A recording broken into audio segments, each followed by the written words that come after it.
My dear, respected, and valued St. Luke's family and friends, we are a wonderful, loving community.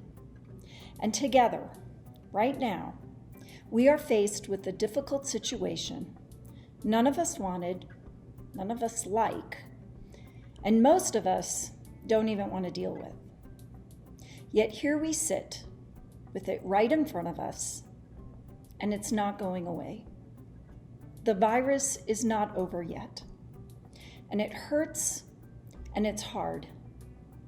Everything is upside down, and we long for normalcy because we don't want to lose everything we love that is familiar to us. And because facing a loss means dealing with grief, and the work of grief is hard, and most of us would love to avoid it if we could. Yet we grieve, not being able to go out like we used to, even if we are going to King Soopers and to restaurants and to Home Depot. It's not the same. It's almost a constant reminder that things are not the same at all. And it grieves us deep within. And what helps grief? God. God and faith and our faith community and being around the people who worship God with us. That is what helps soothe the fear, the pain, the grief, the frustration, and the anger we have that this pandemic is taking so much away for so long. And then, on top of it all, the church is closed to indoor large gatherings. Our church, St. Luke's, the church we need and want right now, the faces we want to see, the comfort the sanctuary brings. It's like we have been wandering around in the desert for 8 months already, and we're tired, and we're wanting, needing the promised land. We are desperate. We are depleted. We're even tired of the manna. Even if it's from heaven, it's getting old. We want the milk and honey, and we want it now. We're not sure how we're going to make it any longer. And we see other churches opening up. We see them getting to be in their sanctuaries, and we say, how come? How come they get to go in and have it like they want it, and we can't? How come? They're getting the milk and honey. They've gained entrance into the promised land, and we're still out here in the desert. How come? And then I look at St. Luke's and the physician who is our namesake, and I see him, the healer, who worked for the great healer. And I see how we have some in our church family who are ready to jump ship. And I see many who are sick and tired of it all, but who desire to stay the course, who only want the milk and honey with St. Luke's, because the promised land would not be fulfilling without our St. Luke's family, the one we cherish and love.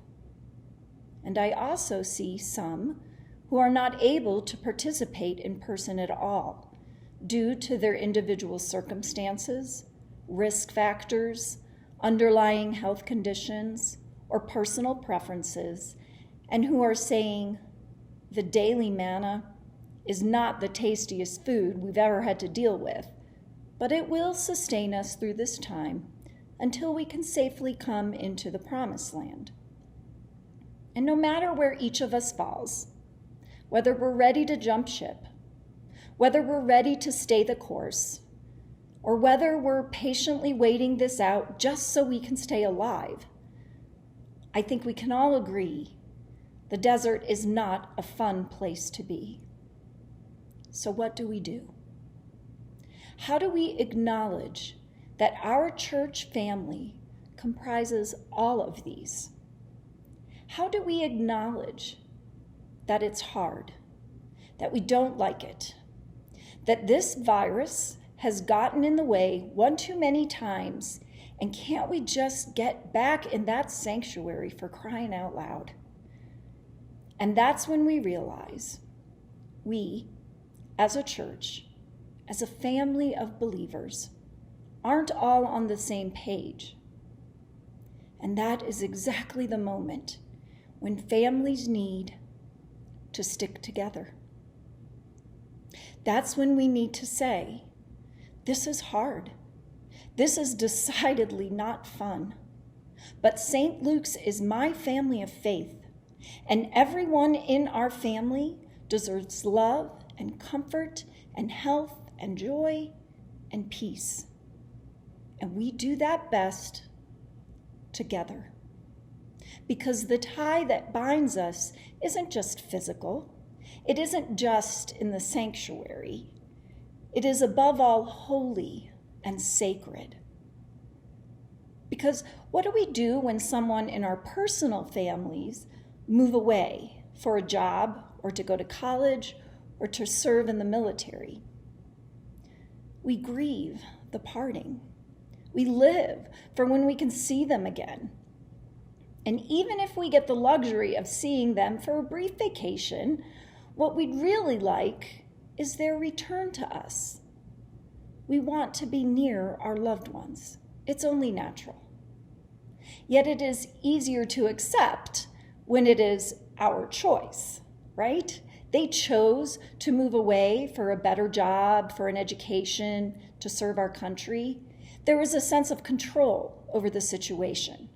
So we support our loved ones' choices, even if we miss them terribly, even if it causes us heartache. But we would never abandon them. Why? Because we know we can find a way to stay connected anyway. We know we can stay connected no matter what it involves, and no matter how much out of the way time it takes from our normal routine. And why do we go to those great efforts to stay connected? Because of the love. We love this person, this family member. Love keeps us doing what it takes until we meet again. Love keeps us driven to make it work, to hold on, and to grieve that it's not the same anymore. And while our St. Luke's family is temporarily separated in the ways we know and love, we've worked hard to come up with ways to do what it takes to get us through this. We've created an in-person worship experience outdoors. Is it the same as inside as before? No, but it's something. We continue to live stream. We've started small groups. We've learned how to Zoom. We've pulled out our lawn chairs. We've said, this is my family. And if things have to look different for a while, we'll figure it out. Because love is the tie that binds. God's love. God is love. And our love for our St. Luke's family is all because of God and God's love. So as a family, we do what it takes. We do what it takes to make it through because we know the promised land is not far off. We can see it in the distance. And while the virus and its lethal unpredictability is keeping us from gathering like we desire and long for, what is in our control, what we are able to choose, is love. We can choose love because love will win. Love wins every time. Love is of God. Love is God. And that's what binds us together. And God's love is outside in our backyard and in the parking lot and in the pumpkin patch and on Zoom and behind our masks. And yes, we humans were not designed to be separated from one another for extended periods of time. We do have a very real and serious need to gather, to connect physically, to hug. And that can't be denied forever. And it won't. It won't. This pandemic is not going to last forever, and it is not going to win. Love is going to win. So let's let love win right now. Let's let love win right now. Choose to stay in the love at St. Luke's. Choose to stick it out. Stay in the fold. Encourage each other to do so. Pray for each other. Be the church at its best. Don't give up. Give love a winning chance. We have an incredible team of clergy, laity, leadership, and staff working so hard to get us to the promised land. Trust they want this too. Trust they will follow best practices, science and safety protocols, and God. We are Team St. Luke's. And when times are hard, we have to stick together and find a way to stay connected to the love. It is up to each of us to do our part to help this family in its time of need. We each have to reach out to others. We have to start a small group so someone else doesn't feel alone.